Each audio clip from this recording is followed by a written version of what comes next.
ഒരു പകൽ മുഴുവൻ ഉപവസിക്കണം. അതിനുശേഷം ഈ ക്ഷേത്രത്തിൽ വന്ന് മുട്ടിലിഴഞ്ഞുകൊണ്ട് 108 തവണ ഈ ക്ഷേത്രം പ്രദക്ഷിണം വെക്കണം. ഇപ്പം മനസ്സിലായല്ലോ ഈ നേർച്ച എത്ര പ്രയാസകരമാണെന്ന്. അതൊന്നും സാരല്ല സ്വാമിജി, ഞാൻ ഈ നേർച്ച പൂർത്തിയാക്കിയിരിക്കും. നേർച്ച നടത്താൻ തയ്യാറായാൽ എത്ര ശ്രമപ്പെട്ടും നേർച്ച പൂർത്തിയാക്കിയിരിക്കണം. ഇല്ലെങ്കിൽ കൊടിയ ശാപത്തിന് ഇരയാകേണ്ടി വരും. അത് ഓർമ്മ വേണം. ചിലപ്പോ ശാപത്തിന്റെ ഫലമായി പ്രാണൻ പോലും നഷ്ടപ്പെട്ടെന്ന് വരാം. എന്റെ ഭർത്താവിന് വേണ്ടി ഞാനത് തീർച്ചയായും ചെയ്തിരിക്കും. ദേവി മഹാമായാണ് സത്യം. സർവവരദാനിയായ ജഗദംബിക മോളെ അനുഗ്രഹിക്കട്ടെ. ആ കുട്ടി ചെന്ന് പ്രസാദം വാങ്ങിച്ചോളൂ. ശരി സ്വാമിജി.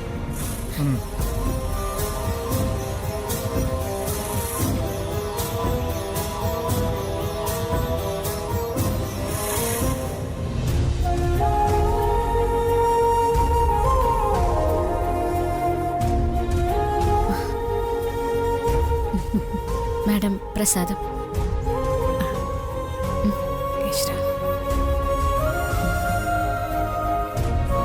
മോളെ, എങ്ങനെയുണ്ടായിരുന്നു ക്ഷേത്രദർശനം? ക്ഷേത്രത്തിൽ തിരക്കുണ്ടായിരുന്നോ? അധികം തിരക്കൊന്നും ഇല്ലായിരുന്നു മാഡം. നന്നായി തൊഴാനും പ്രാർത്ഥിക്കാനും സാധിച്ചു. ഒരുപാട് മനോവിഷമമായിട്ടാണ് ഞാൻ ക്ഷേത്രത്തിലേക്ക് പോയത്. പല പല സംശയങ്ങളും പ്രശ്നങ്ങളും എന്നെ വല്ലാതെ അലട്ടിയിരുന്നു.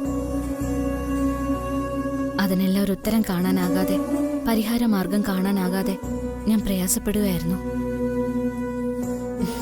പക്ഷെ ഭഗവാൻ എന്റെ സങ്കടങ്ങൾക്കെല്ലാം ഒരു വഴി തെളിച്ചു തന്നു. തികച്ചും അത്ഭുതകരമായ ഒരു അനുഭവം എനിക്ക് ക്ഷേത്രത്തിൽ വെച്ചുണ്ടായത്. അതുകൊള്ളല്ലോ. എന്തത്ഭുതമാണ് ക്ഷേത്രത്തിൽ വെച്ച് സംഭവിച്ചത്? ക്ഷേത്രത്തിൽ വെച്ച് ഞാൻ ദിവ്യനായ ഒരു സ്വാമിജിയെ കണ്ടു. ശരിക്കും അദ്ദേഹം എന്റെ വിഷമങ്ങൾ മനസ്സിലാക്കി എന്റെ സമീപത്തേക്ക് വരികയായിരുന്നു. ദൈവം അദ്ദേഹത്തെ എന്റെ അടുത്തേക്ക് പറഞ്ഞയച്ചതുപോലെ എനിക്ക് തോന്നിയത്. ഞാനൊന്നും പറയാതെ തന്നെ എന്റെ മനസ്സിനെ അലട്ടിയിരുന്ന എല്ലാ പ്രശ്നങ്ങളും അദ്ദേഹം എന്നോട് തന്നെ പറഞ്ഞു. അത് കേട്ടാ ഞാൻ അത്ഭുതപ്പെട്ടു പോയത്.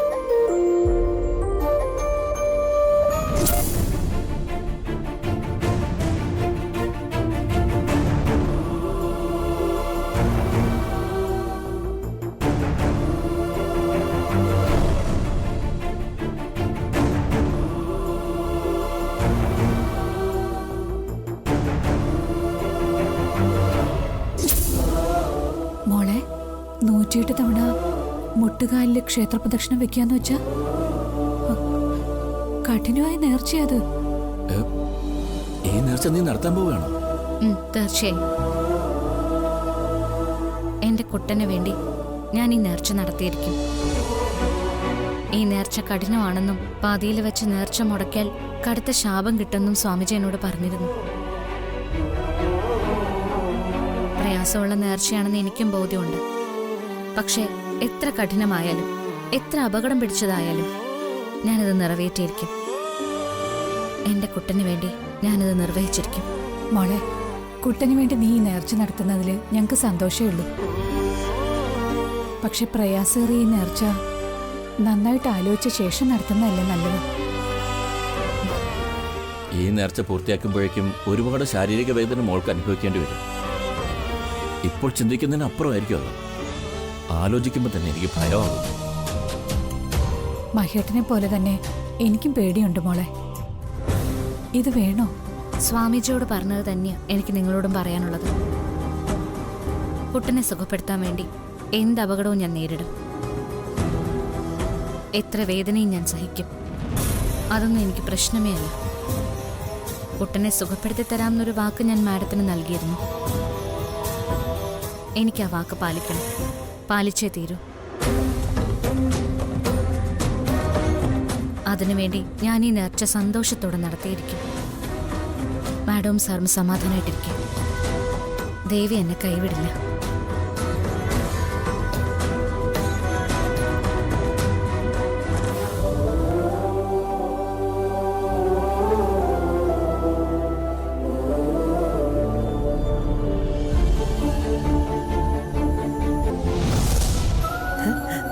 സൂക്ഷിച്ച്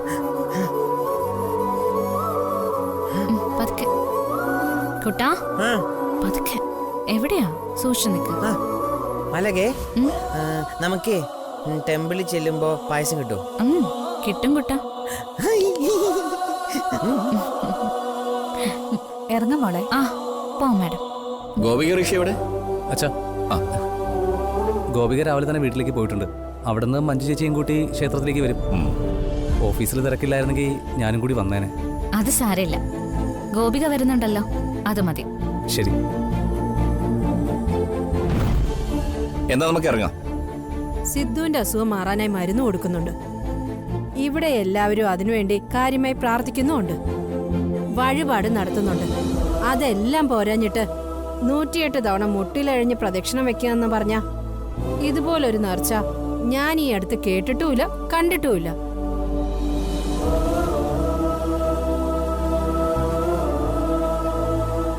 അത് മായാന്റിക്ക് ദേവി ചേച്ചി ശരിക്കും അറിയാഞ്ഞിട്ട. ചേച്ചിക്ക് ഒരാളോട് ആത്മാർത്ഥത തോന്നിയാലേ സ്വന്തം ജീവൻ വരെ ബലി കഴിച്ചോന്ന് വരും.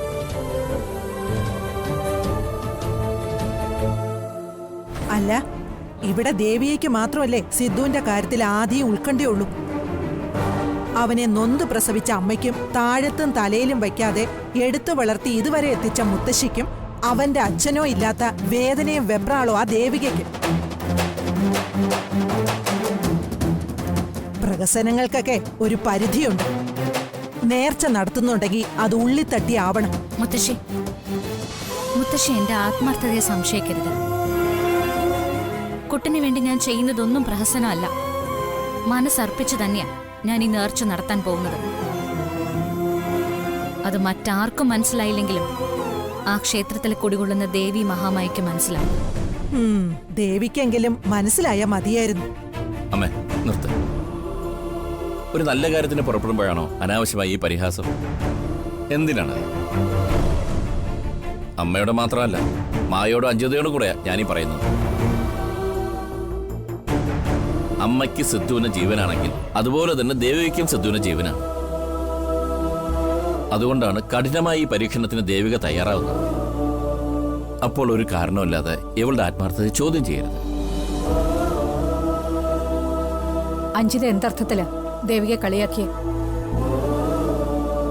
അഞ്ജിതയുടെ സംസാരത്തിന്റെ പൊരുൾ ആർക്കും മനസ്സിലായില്ല എന്ന് കരുതരുത്. ജാനകിയിട്ട് എന്തിനാണ് അഞ്ജിതയെ കുറ്റപ്പെടുത്തുന്നത്? അവള് ദേവികയെ കുറിച്ച് മോശമൊന്നും പറഞ്ഞില്ലല്ലോ. മായ, ഇരുട്ടുകൊണ്ട് ഓട്ടയടയ്ക്കാൻ ശ്രമിക്കരുത്. മാഡം, വെറുതെ ഒരു തർക്കത്തിന് നിൽക്കണ്ട. അതേ അവസരത്തിൽ നന്നല്ല. ഇപ്പൊ വേണ്ടത് ഈശ്വരചിന്ത മാത്രം. നമുക്കത് മതി മാഡം.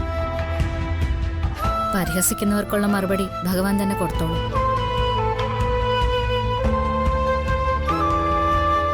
ആരൊക്കെ എന്റെ ആത്മാർത്ഥതയെ സംശയിച്ചാലും എന്നെ കളിയാക്കിയാലും ഞാൻ ക്ഷേത്രത്തിൽ പോകും. നേർന്നതുപോലെ തന്നെ 108 തവണ മുട്ടിലിഴഞ്ഞ് കുട്ടന്റെ ദോഷങ്ങൾക്കുള്ള പരിഹാരക്രിയ പൂർത്തിയാക്കുകയും ചെയ്യും. താല്പര്യമുള്ളവർക്ക് കൂടെ വരാം, ഇല്ലാത്തവർ വരണ്ട. എന്നെ ആരും പിന്തുണയ്ക്കുകയും വേണ്ട. നമുക്ക് ഇറങ്ങാം മാഡം. ശരി, പോവാം മോളെ. സിധു കുട്ട വാ.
കുട്ടിയുടെ ഭർത്താവിന് ബാധിച്ചിട്ടുള്ള സകല ദോഷങ്ങളും ഒപ്പം ശത്രുദോഷവും മാറിക്കിട്ടാനുള്ള പരിഹാര പൂജയാണ് ഇവിടെ നടക്കുന്നത്.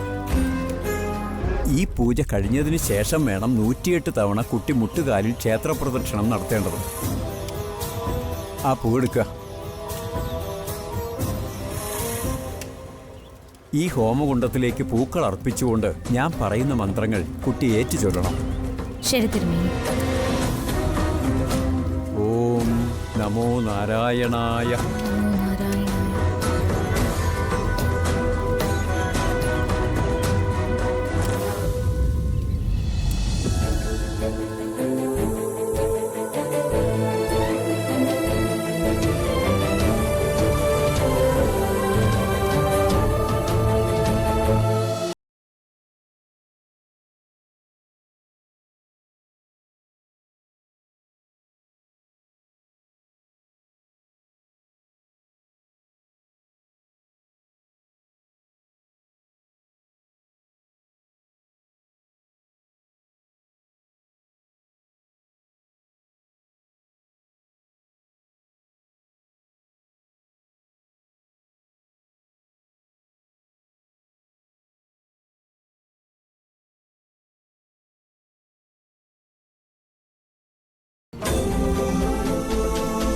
ഇത് കഴുത്തിലണിഞ്ഞോളൂ.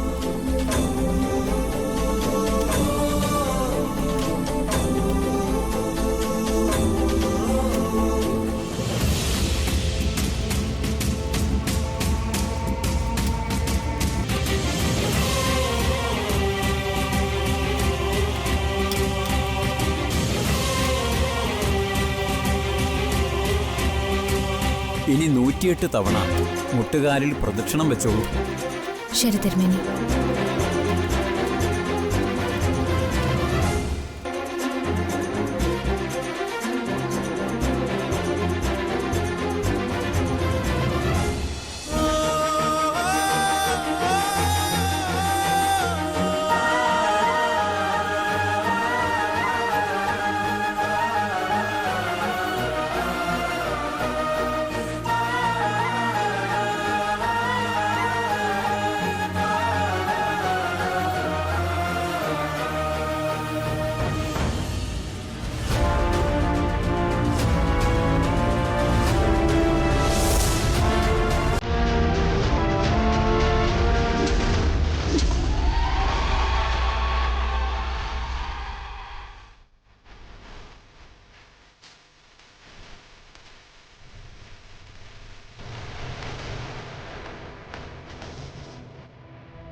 മാലാഖേ, വേണ്ട മാലാഖേ,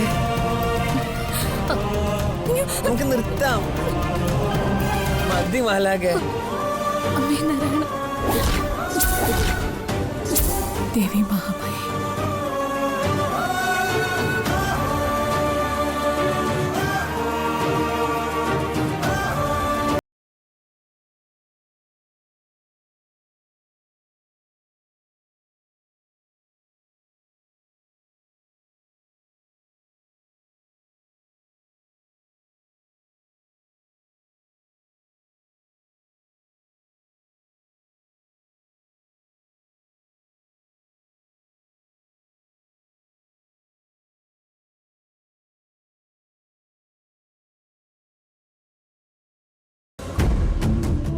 ഇപ്പോൾ 108 വലം പൂർത്തിയായിരിക്കുന്നു.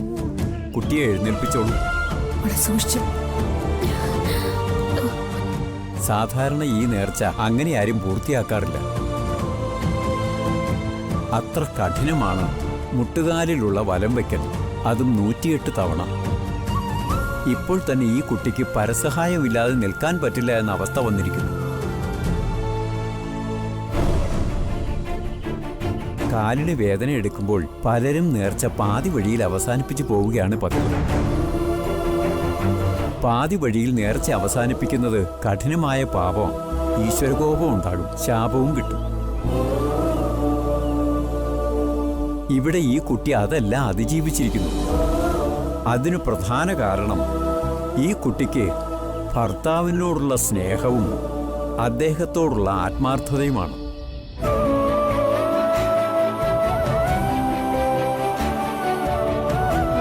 അതാ ഇവിടെ തെളിയിക്കപ്പെട്ടിരിക്കുന്നത്. അതുകൊണ്ടാണ് ഈ കുട്ടിക്ക് ഈ നേർച്ച ഭംഗിയായി പൂർത്തിയാക്കാൻ സാധിച്ചത്.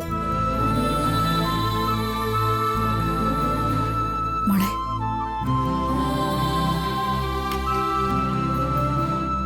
വാങ്ങിക്കോ. ദേവിയെ നന്നായിട്ട് പ്രാർത്ഥിച്ചോളൂ.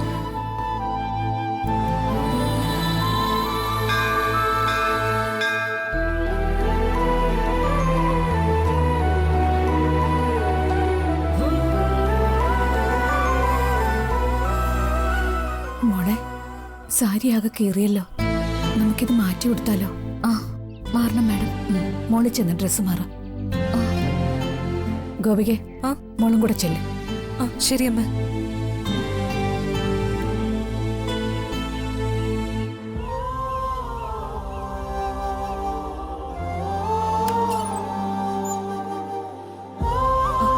പതുക്കെ.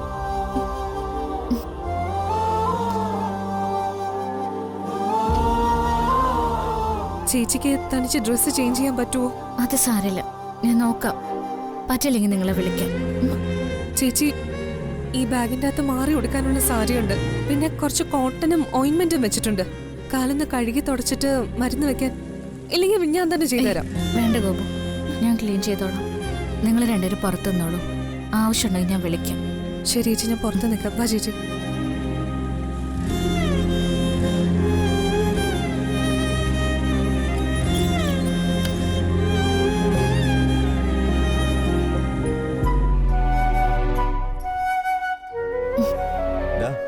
നമ്മളന്ന് 2 തവണ കൊല്ലാൻ നോക്കിയ സിദ്ധാർത്ഥനല്ലേ ഇപ്പോ അമ്പലത്തിനകത്ത് നമ്മൾ കണ്ടത്? അതേടാ, അവൻ തന്നെയാ സിദ്ധാർത്ഥൻ.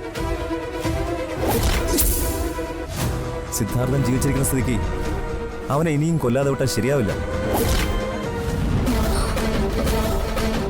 ഇവനെ കൊല്ലാനുള്ള കൊട്ടേഷൻ ഏറ്റെടുത്തിട്ട് വർഷം 3 കഴിഞ്ഞു.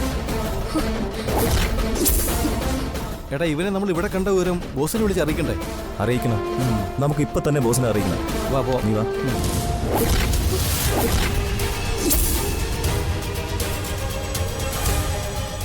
ഇവർ കുട്ടനെ കുറിച്ചാണല്ലോ സംസാരിക്കുന്നത്. ഇവർ കുട്ടനെ കൊല്ലാൻ നടക്കുന്നവരാണോ? ഇവരെന്തിന് കുട്ടനെ കൊല്ലണം? ഇവർ പറയുന്ന ബോസ് ആരാ? ഇവരെ വെറുതെ വിടാൻ പാടില്ല. ഞാൻ നടത്തിയ നേർച്ചയുടെ ഫലമായിട്ടായിരിക്കും ഇവന്മാരെ എന്റെ കൺമുന്നിൽ എത്തിച്ചത്. ഇവന്മാരെ പിടികൂടിയാ കുട്ടന്റെ യഥാർത്ഥ ശത്രു ആരാണെന്ന് എനിക്കറിയാൻ കഴിയും.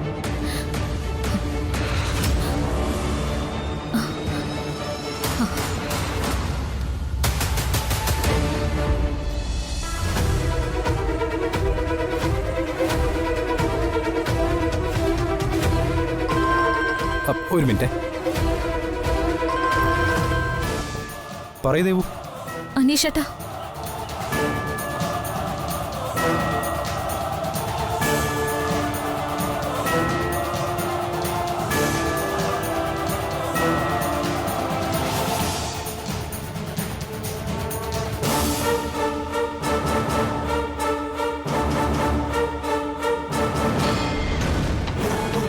അനീഷേട്ട ഒരു പുറത്ത് തന്നെ ഉണ്ട്. അവരെ തിരിച്ചറിയാനുള്ള അടയാളം ഞാൻ പറഞ്ഞു തരാം.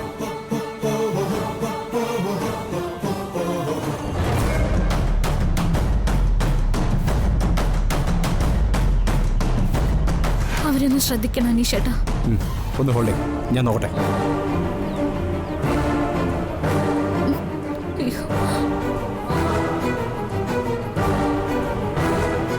ദേവികെ, നീ പറഞ്ഞ രീതിയിലുള്ള രണ്ടുപേരെ ഞാനിവിടെ കണ്ടു. അവര് കുറച്ചപ്പുറത്തുണ്ട്. അനീഷേട്ടൻ അവരെ കണ്ടോ? അവരെന്ത് ചെയ്യോ? അവര് ബൈക്കെടുത്ത് പോകാൻ തുടങ്ങുക. അയ്യോ, അവര് പോവാണോ? അനീഷേട്ടാ, വേഗം ബൈക്കെടുത്ത് അവരൊന്ന് ഫോളോ ചെയ്യണം. ഞാനെന്തിനാ അവരെ ഫോളോ ചെയ്യുന്നത്? അനീഷേട്ടാ, അതൊക്കെ ഞാൻ പറയാം. അനീഷേട്ടാ, ഇപ്പൊ ഞാൻ പറയുന്നൊന്ന് ചെയ്യ്. വേഗം അവരൊന്ന് ഫോളോ ചെയ്യ് പ്ലീസ്. അവരെ മിസ്സാവാൻ പാടില്ല. അതിൽ കാര്യമുണ്ട്. ചേട്ടാ, വേഗം ബൈക്കെടുത്തൊന്ന് പോ പ്ലീസ്. ശരി ശരി, ഞാനവരെ ഫോളോ ചെയ്യാം. എന്തെങ്കിലും ഉണ്ടെങ്കിൽ വിളിക്കും. ശരി അനീഷേട്ടാ.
ദേവിക ഈ വീട്ടിലെ മരുമകളായി വരണമെന്ന് ഏറ്റവും കൂടുതൽ നിർബന്ധം പിടിച്ചത് അമ്മയല്ലേ?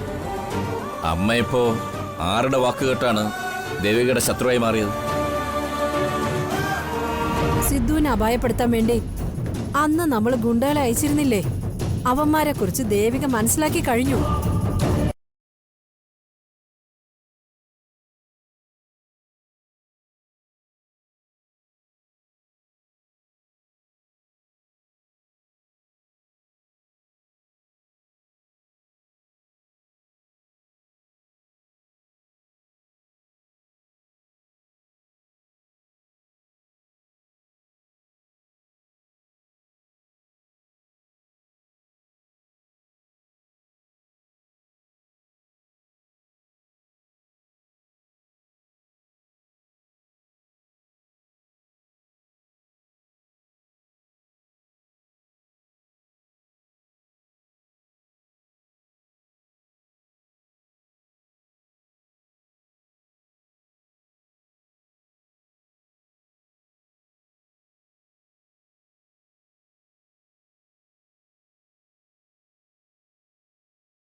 അച്ഛാ ഇപ്പം അസ്വസ്ഥതകളൊക്കെ മാറിയോ? ഞാൻ ശിവപ്രസാദിനെ ഇങ്ങോട്ട് അയച്ചിരുന്നു. എന്നിട്ട് അവൻ പറഞ്ഞില്ലടാ കാര്യങ്ങള്? അച്ഛൻ ഹോസ്പിറ്റലിൽ പോകാൻ വിളിച്ചിട്ട് പോയില്ല എന്ന് പറഞ്ഞു. ഇപ്പം എങ്ങനെയുണ്ട്? കണ്ടില്ലേടാ, പരമസുഖം.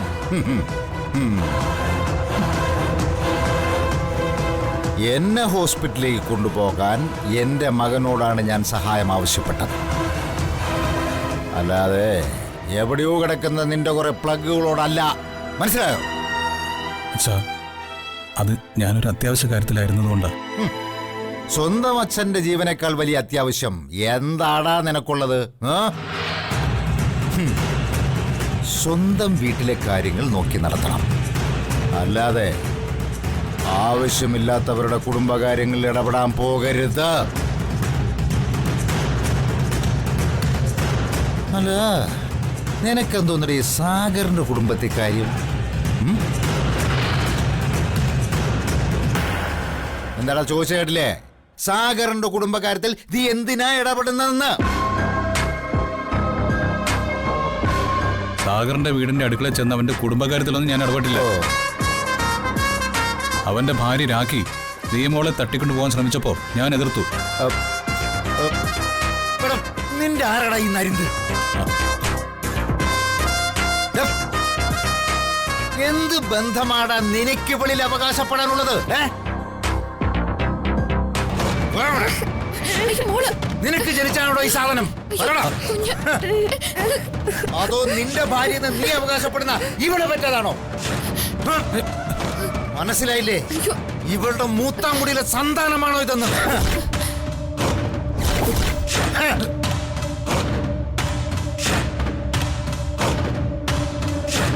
അവൻ ദിയമോളെ രക്ഷിക്കാൻ പോയിരിക്കുന്നു. അന്തസ് വേണോടാ, അന്തസ്. ഈ നിൽക്കുന്ന ദിയമോളെ ഞാൻ കെട്ടിയ ഭാര്യയുടെ മൂത്താംകുടിയിലെ സന്തതിയൊന്നുമല്ല. എന്റെ മോളാ.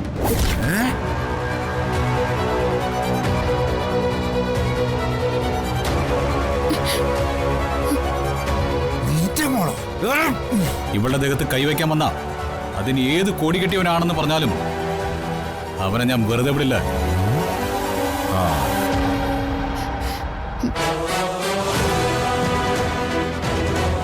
അത് പറഞ്ഞേക്ക്. അച്ഛനെ ഈ കാര്യം വിളിച്ചു പറഞ്ഞവൻ ആരാണെന്ന് വെച്ചാ അവനോട്. നമ്മളെ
മോനെ ദിയമോള്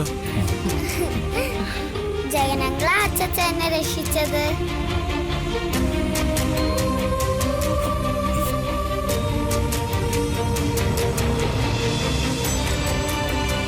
ജയനങ്ങൾ ഇല്ലായിരുന്നെങ്കിലേ ആ രാഗി ആന്റി എന്നെ കൊന്നേനെ.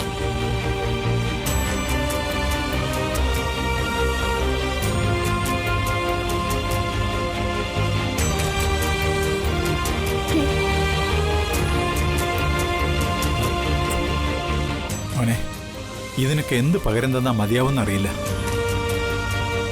ആ രാക്ഷസി ദിയമോളെയും കൊണ്ട് പോയപ്പോ ആകെ തളർന്നു പോയി ഞങ്ങള്.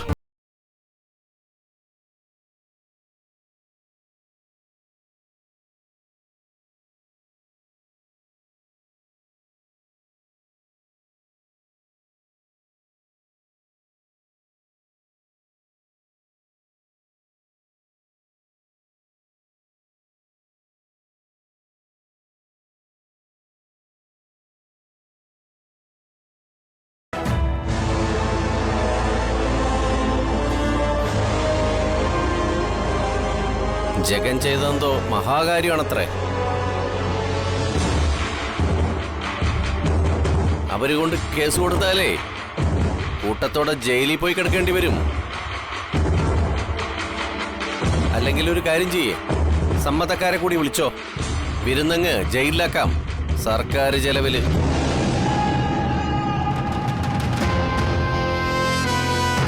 പ്രകാശേട്ടാ, എന്താ ഇതൊക്കെ? നിർത്തേ.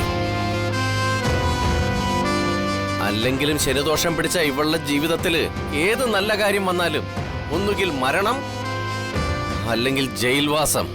അതല്ലേ പതിവ്.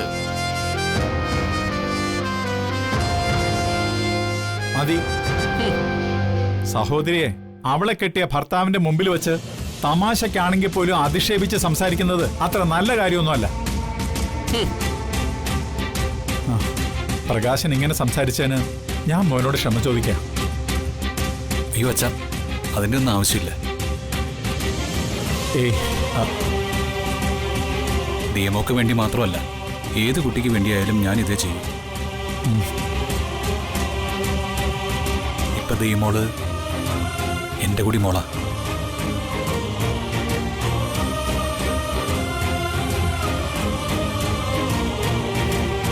നല്ലൊരു ദിവസമായിട്ട് എല്ലാരും കൂടി ഇങ്ങനെ നിൽക്കാതെ ആഹാരം കഴിക്കാം. ആ, മോള് പറഞ്ഞതാ ശരി. എല്ലാരും വരൂ.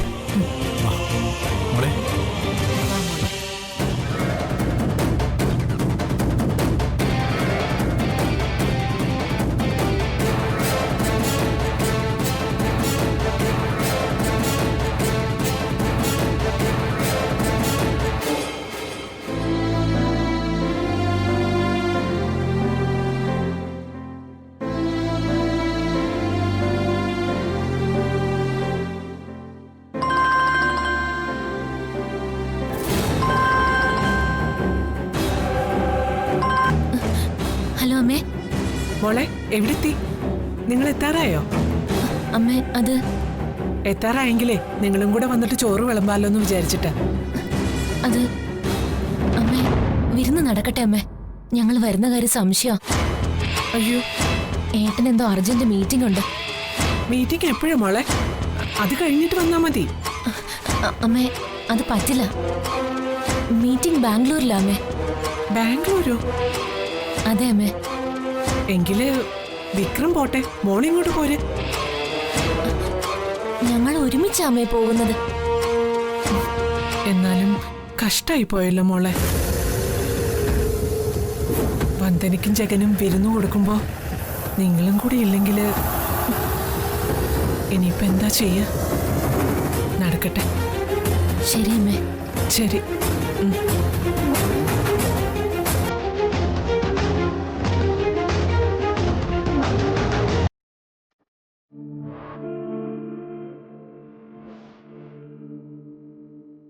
നീ ഇവിടെ വന്ന് നിൽക്കായിരുന്നു. എന്താ, വർഷയും വിക്രമം എത്താറായോ? അവര് വരുന്നില്ലെന്നോ മാധവേട്ട? വരുന്നില്ലെന്നോ? അവർക്ക് അർജന്റായിട്ട് എന്തോ ബിസിനസ് മീറ്റിംഗ് ഉണ്ട് അത്രേ ബാംഗ്ലൂരിൽ.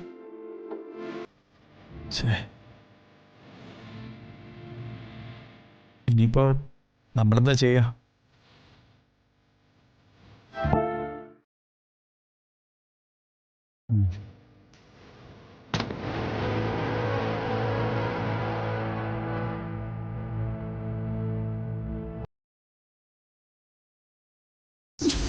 ഈ നിൽക്കുന്ന ദിയമോളെ ഞാൻ കെട്ടിയ ഭാര്യയുടെ മൂത്താംകുടിയിലെ സന്തതിയൊന്നുമല്ല.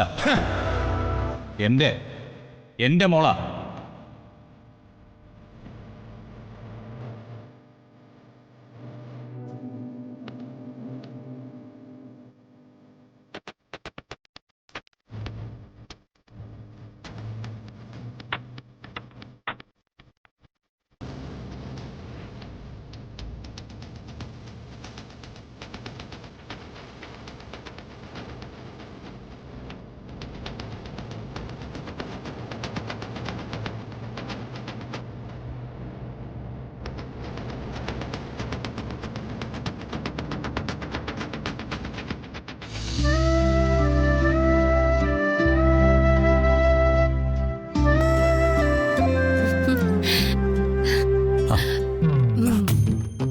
സദ്യക്ക് മുമ്പേ കുറച്ച് മധുരം കഴിക്കണമെന്നാ ശാസ്ത്രം. നവദമ്പതികളുടെ ആയുസ് കൂടും അത്രേ. എന്റെ വീടിനടുത്തേ ലഡു ഉണ്ടാക്കുന്ന ഒരു വീടുണ്ട്. അവിടുന്ന് നിങ്ങൾക്ക് വേണ്ടി ഈ ചേച്ചി പ്രത്യേകം പറഞ്ഞുണ്ടാക്കിച്ചതാ. അനിയനിയ ജഗ, ഇതിൽ നിന്ന് ഒരു ലഡു എടുത്തിട്ട് പകുതി കടിച്ചിട്ട് ബാക്കി പകുതി വന്നെനിക്ക് കൊടുക്കണം.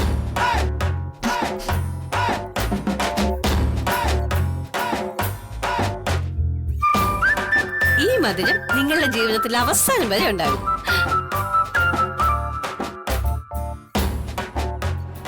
എടുക്ക് ജഗ, എടുക്ക്.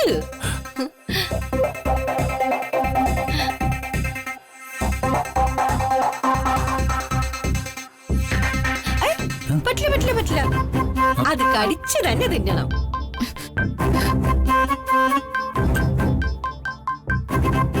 കടിച്ചതിന്റെ പകുതി പന്തനിക്കും കൊടുക്കണം. കഴിക്ക് ജഗ.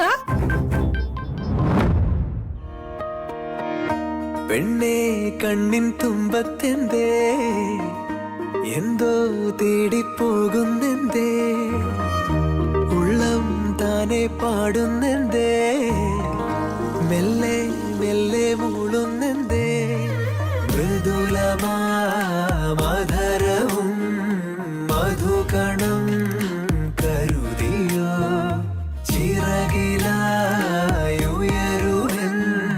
പ്രണയമാം സലഭവും, മണിമുകിലു വരയണമാരിതിൽ നിറം പകരും നിലവുകളിൽ, മഴവിരലു തഴുകിയ വീണയിൽ ഉണരു. ജഗ നോക്കി നിൽക്കാതെ കൊടുക്കങ്ങോട്ട്.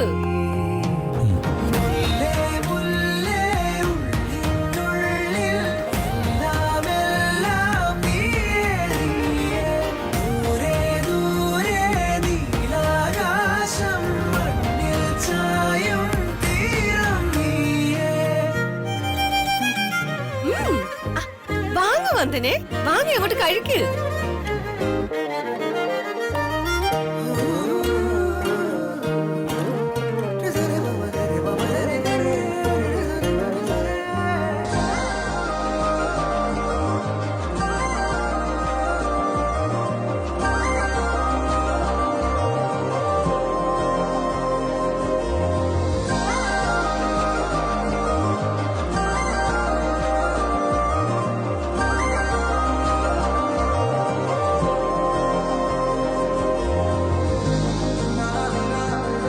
അല്ല, കൊള്ളാം, എനിക്കിഷ്ടായി. ഇതുപോലുള്ള ആചാരങ്ങൾ ഇനിയുണ്ടോ വസന്തേച്ചി?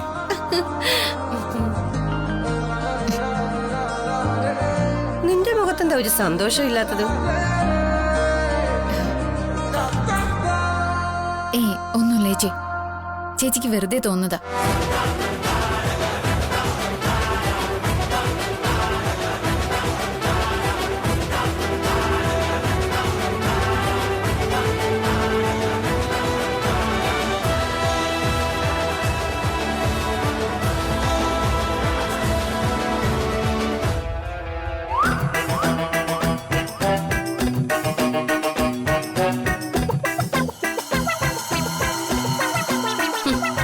SSLCക്ക് തോറ്റതാണെങ്കിലേ വസന്തയ്ക്ക് കാര്യം മനസ്സിലായി.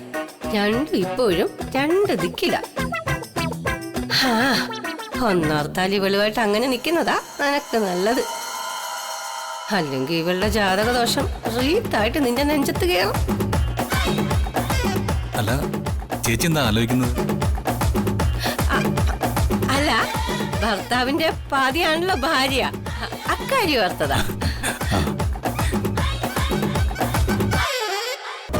നിന്നെ കെട്ടിയപ്പോ ഉണ്ടായിരുന്നതിന്റെ പകുതിയായി ഇപ്പൊ സതീഷിനളിയാൻ. ആ പാതിയാണോ നീ ഉദ്ദേശിച്ചത്? കേട്ടോ ജഗ, ഈ ലഡു ആണെങ്കിലും ശരി, പാൽ പായസം ആണെങ്കിലും ശരി, അതിലൊരൽപ്പം ചെളി വീണാലേ തീർന്നു അതിന്റെ കാര്യം. അതുപോലെയാ ഇവിടെ ചിലര്. വേണമെങ്കിലേ ഒരു ക്ലൂ തരാം. തരി പിറക്കിയള്, പിശുക്കൻ, എച്ചി, അങ്ങനെയൊക്കെ ക്ലൂ ഉണ്ട്. നാവടക്കിയിരുന്നോ, അല്ലെങ്കിൽ തിരിച്ചു ചെല്ലുമ്പോ നിന്റെ പല്ലിന്റെ എണ്ണം കുറയും. നീ പോടാ അവിടുന്ന്. നീ പൊടി.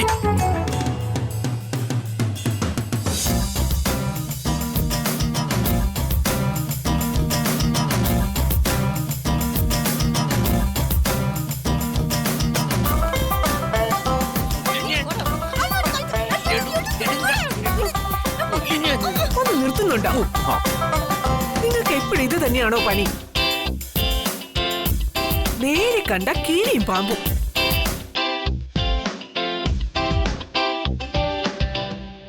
വന്ദനെ വാ വന്നൂണ് കഴിക്കേ.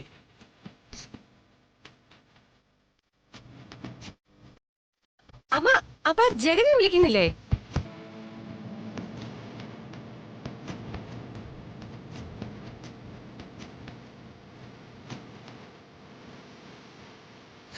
വാ മോളെ.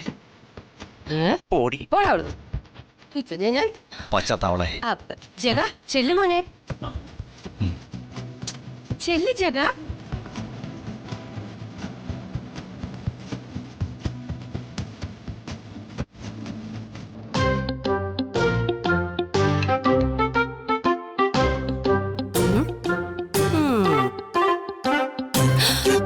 അയ്യോ ഈശ്വര, ആ പായസം മുഴുവൻ ആ കിളവ് കുടിച്ച് തീർത്ത് കാണും. അയ്യോ, ഈ സേമിയ സരജുജിയുടെ കാര്യം ഞാൻ ഓർത്തില്ല. അമ്മേ,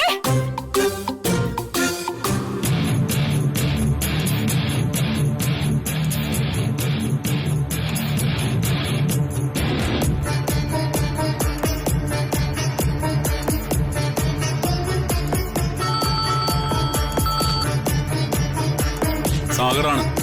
ആ പറ സാഗറെ. കുറുപ്പ് സാർ അവിടെ കൊച്ചുമോളെ കളിപ്പിച്ചോണ്ടിരിക്കുകയായിരിക്കും അല്ലേ? അല്ലേ, ഞാൻ 2-3 പ്രാവശ്യം വിളിച്ചിട്ടും ഫോൺ എടുത്തില്ല, അതുകൊണ്ട് പറഞ്ഞതാ. നീ എന്താ സാഗറെ നിരാശ മൂത്ത് ഇപ്പൊ പകലും അടി തുടങ്ങിയോ? അല്ല, പരസ്പര ബന്ധമില്ല സംസാരിക്കുന്നു, അതുകൊണ്ട് ചോദിച്ചതാ. എടാ കോപ്പ, എനിക്ക് കൊച്ചുമക്കളൊന്നും ആയിട്ടില്ല. ഇവിടെ ഉള്ളതിനെ കൊണ്ട് എനിക്ക് സഹിക്കാൻ പറ്റുന്നില്ല. അപ്പോഴാണ് ഇനി പുതുതായിട്ട് വരാൻ പോകുന്ന. നീ പറടാ. ആര് പറഞ്ഞു? ജഗന്റെ താലികെട്ടിന് ഒരു ബോണസ് കിട്ടിയില്ലേ? ദിയ. ജഗനാണെങ്കിൽ രാഗിയുടെ മുന്നിൽ വെച്ച് അവളെ മകളായിട്ട് അംഗീകരിക്കുകയും ചെയ്തു. സാഗറെ, പിടിച്ച മുയലിന് 4 കൊമ്പെന്ന് പറയുന്ന രാഷ്ട്രീയക്കാര് കുറുപ്പ് വരയ്ക്കുന്ന വരയിൽ നിന്ന് പിടിക്കും. അങ്ങനെയുള്ള കുറുപ്പിനോട് നീ ഗുലാം പരിശി കളിക്കാൻ നിക്കല്ലേ. നിന്റെ ഗുണവധിയാരും ഒന്നും ഇങ്ങോട്ട് വേണ്ട. കളിയാക്കിയതല്ല കുറുപ്പ് സാറേ, സങ്കടം കൊണ്ട് പറഞ്ഞു പോയതാ. ജഗൻ എന്തിനാ ഈ ആവശ്യമില്ലാത്ത കാര്യങ്ങളിലൊക്കെ കയറി ഇടപെടുന്നത്? അവന് മൗനമായിട്ടിരുന്ന് ആ ദീ എന്ന ബാധ്യതയെ ഒഴിവാക്കിക്കൂടെ? അതല്ലേ ബുദ്ധി. ഞാനൊരു സത്യം പറയാം, രാഗി കേക്കണ്ട. എനിക്ക് ആ നാശം പിടിച്ച ദീയെ ചത്ത് തൊലയുന്നയാ ഇഷ്ടം. രാഗിക്ക് ഇവിടെ സെന്റിമെന്റ്സ് വർക്കൗട്ടായി തുടങ്ങിയിട്ടുണ്ട്. ഏട്ടന്റെ മോളോടുള്ള സിമ്പതി.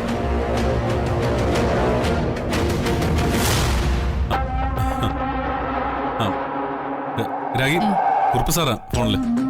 ഞാൻ പറയാനുള്ളതെല്ലാം പറഞ്ഞതാ. ആ സാറേ, രാഗിക്ക് സാറിനോടൊന്നും സംസാരിക്കാനില്ലെന്ന്. അല്ലേലും സംസാരത്തിലൊന്നും ഒരു കാര്യമില്ല സാഗറെ. ചിലത് മുറിച്ചു മാറ്റിയാലേ മറ്റു ചിലതിന് വളമാകും. അപ്പോ കടയ്ക്കൽ തന്നെ കത്തിവെക്കണം. ജഗനെ എനിക്കും ദിയമോള് നിങ്ങൾക്കും കിട്ടണമെങ്കിൽ ചില ഇടനിലക്കാർ ഇല്ലാതാവണം. സാറേ, ആരെ ഇല്ലാതാക്കിയിട്ടാണെങ്കിലും എനിക്ക് ദിയമോളെ വേണം. എന്റെ കയ്യിലൊരു പ്ലാനുണ്ട്.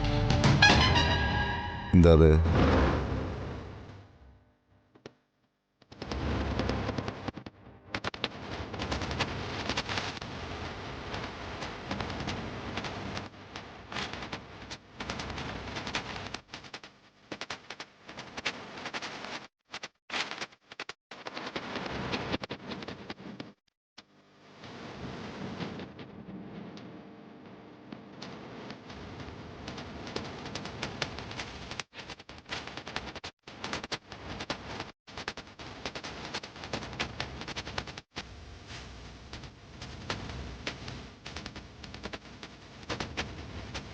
എന്താ അഭിപ്രായം? നല്ല പ്ലാൻ അല്ലേ? ഇത് സൂപ്പർ. നമുക്ക് വെയിറ്റ് ചെയ്യാം. Okay sir.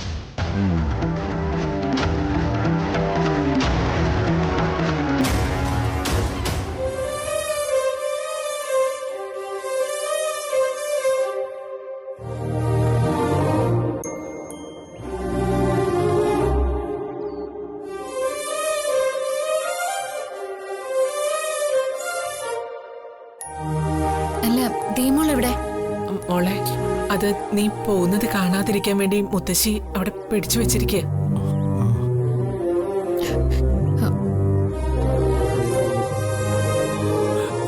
അല്ല മനോജ് എന്തി? അത് ശരിയാണല്ലോ. മനോജ് എവിടെ?